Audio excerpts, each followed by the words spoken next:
Hi students, welcome to this session on effective aperture or effective area of an antenna, right?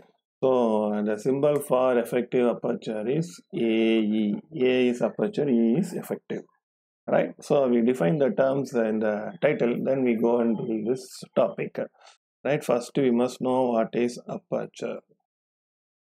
Aperture is an area in the antenna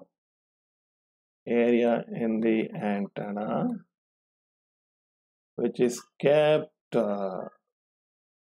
kept normal to the incoming radio wave, right? That is very important term, right? So it is just nothing but an area, right? And it will what it will do, this aperture, it will intercept the same amount of power from the wave as it is produced by the antenna receiving it. Let us see that all the details now, right? Next we see what is why do we need the parameter AE, right? We must remember that this parameter is specific to receiving antenna only. That is very important point. AE is specific to receiving antenna, right? AE is not a parameter related to transmitting antenna. AE of effective aperture is specific to receiving antenna. Fine. And what is the main use of effective aperture? This parameter describes power capturing capacity of antenna. Power capturing capacity of an antenna. That is, it indicates how much power is captured from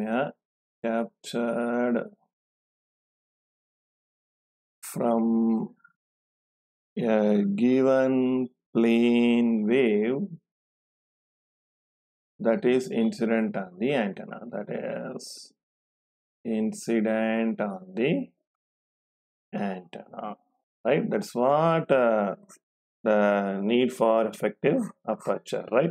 So it is describing the power capturing capacity of antenna. If A is more, the antenna will capture more power. Okay, let us see effective aperture in detail now, right? Okay, let us see that, right? So we know that let us have this is the antenna, right? So here the plane wave is coming and incident on the antenna. Fine. So when the incoming wave is not incident normal to the surface of the antenna, we told what is aperture? Aperture is an area kept normal to the direction of incoming wave. So when the incoming wave is normal to the entire surface of the antenna, the power received is given by PR, that is equal to integral P average dot ds as per Poynting theorem. Alright, so no, right? So P average dot ds. I told the area is kept normal to the direction of incoming plane wave, right? So let us assume that incoming plane wave is coming in this direction, area is normal. So the unit normal will be in this direction. So ds is equal to n cap ds. This is what P average. You see the P vector and the area vector are along the same direction. This is the area vector, ds vector. Right, since P and area vector are in same direction, what is the angle between them? Theta is equal to 0 degree. So what you get if you take a dot product of P and ds, angle 0 means it will give PDS. Fine. So it is at particular point. For total point, what will happen? So PDS, it will become PDS. Okay, because angle is 0 degree. Since P and ds are in same direction. So PDS, P is a constant, take it outside. Integral ds is equal to S. So it is P average S. P average S. So power received is equal to P average into S. Right? This is from Poynting theorem. Okay. So what next we have to see that is, but it is the condition we have taken only the wave is incident normal to the aperture. But what is the thing? In real time, the electromagnetic waves will not incident normal to the entire surface of the antenna, but it will incident in the different direction. There only the concept of effective aperture comes into play. Right? Please understand that if plane wave is incoming wave is normal to the entire surface like this, here incoming wave is normal to the entire surface. This is the surface of the antenna. Incoming wave is normal, so we can take theta is equal to 0 degree. But in real time, we cannot guarantee that the wave will incident normal to the entire surface. It may fall incident in any direction. It may incident like this, or it may incident like this. Fine, it may incident like this. Any direction it may incident. There we have to use the concept of effective aperture. So what is effective aperture or effective area? Effective area, now we define what is effective area. The definition of our effective area is, it is the ratio of the time average power received, right? Time average power received or delivered to the load to the ratio of power or time average power received to the time average power density. This is what effective aperture. The effective aperture is the ratio of time average power received to the time average power density.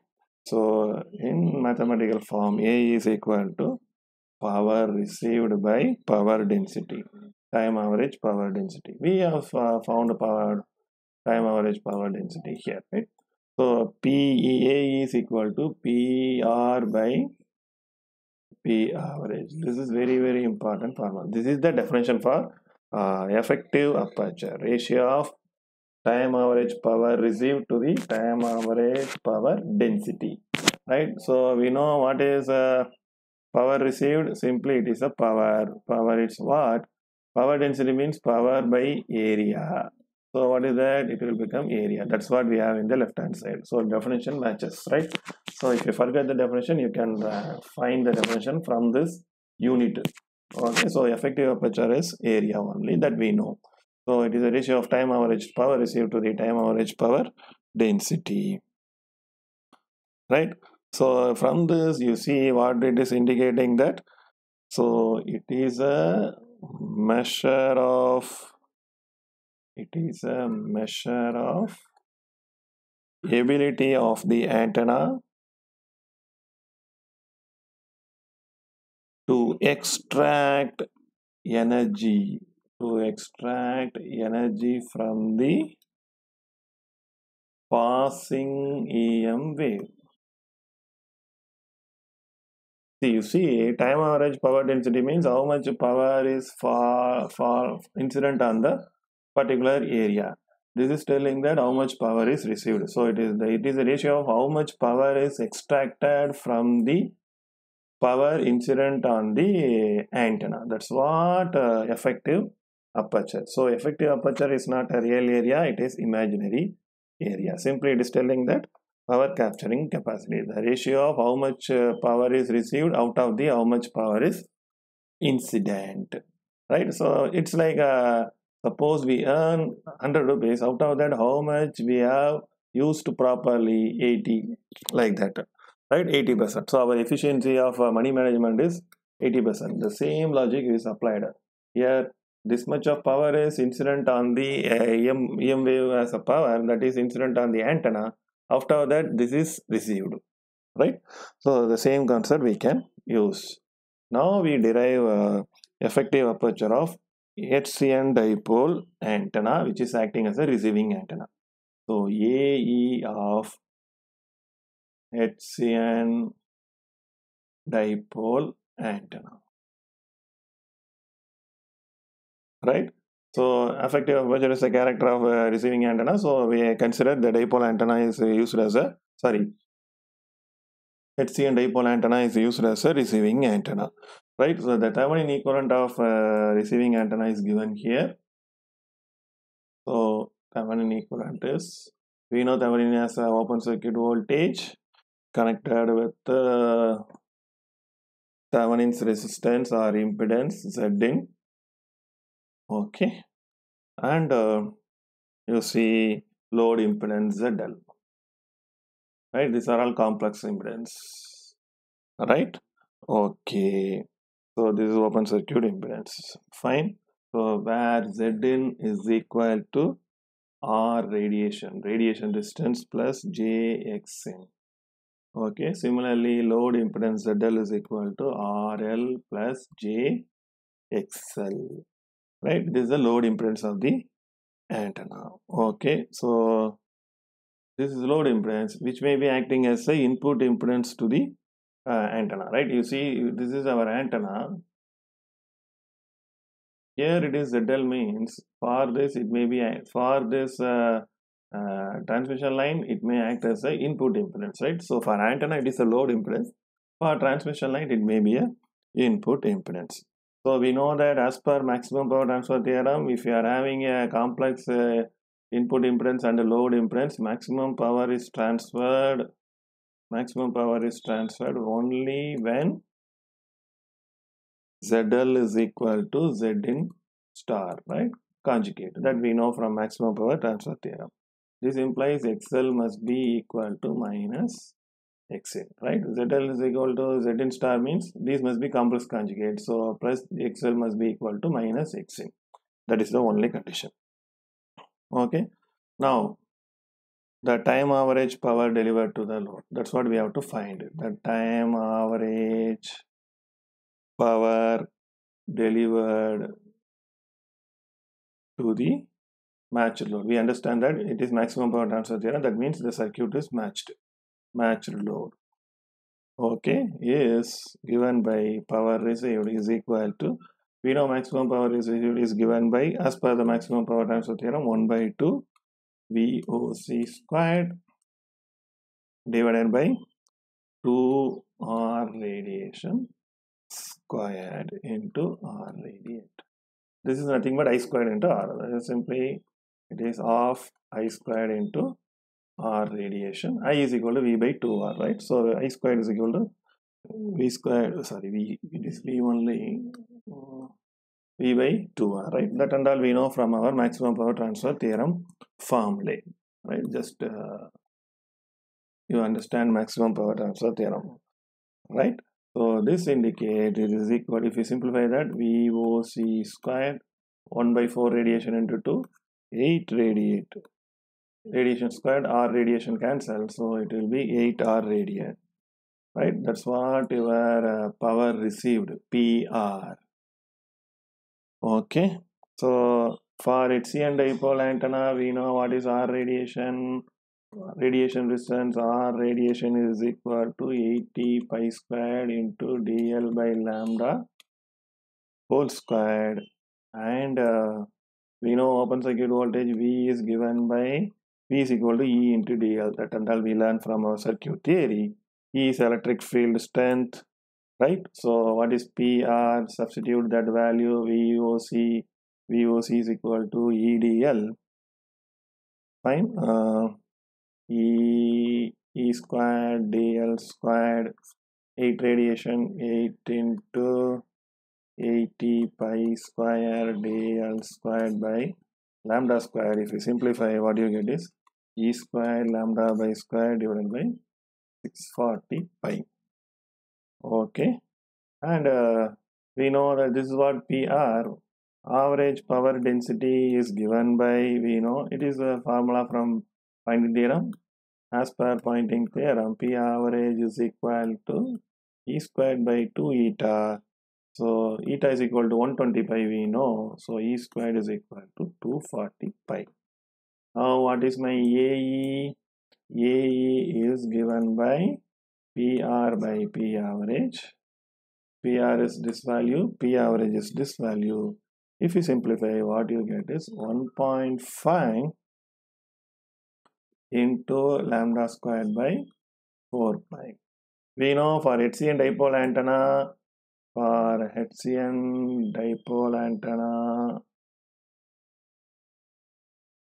D is equal to 1.5. This implies A is equal to D in lambda squared by 4 pi.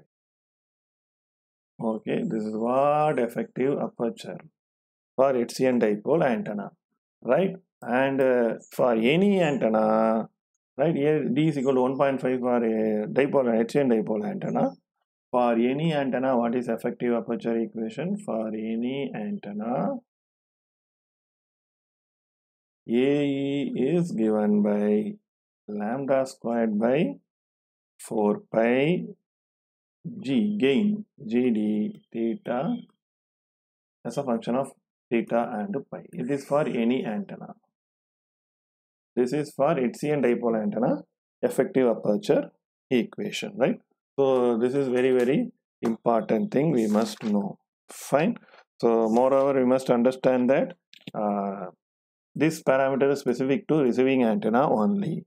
Okay, here you see from this, from here we can say D is equal to 4 pi by lambda squared into AE. From this, what we are understanding, you see, this is a beautiful equation. This relates D is a directivity, A is effective aperture. Directivity is a parameter related to transmitting antenna. So it relates transmitting antenna parameter to the AE is a receiving antenna parameter. So receiving antenna parameter.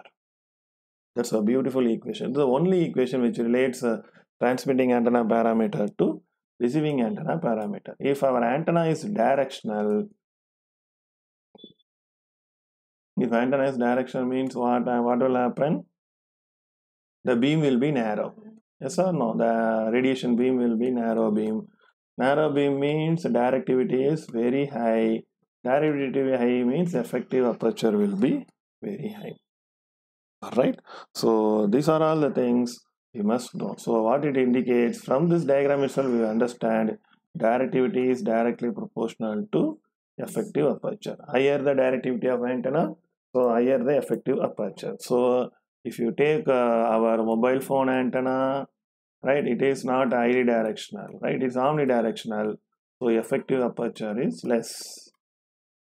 Whereas DTH antenna, it is highly directional, so effective aperture is more. Fine.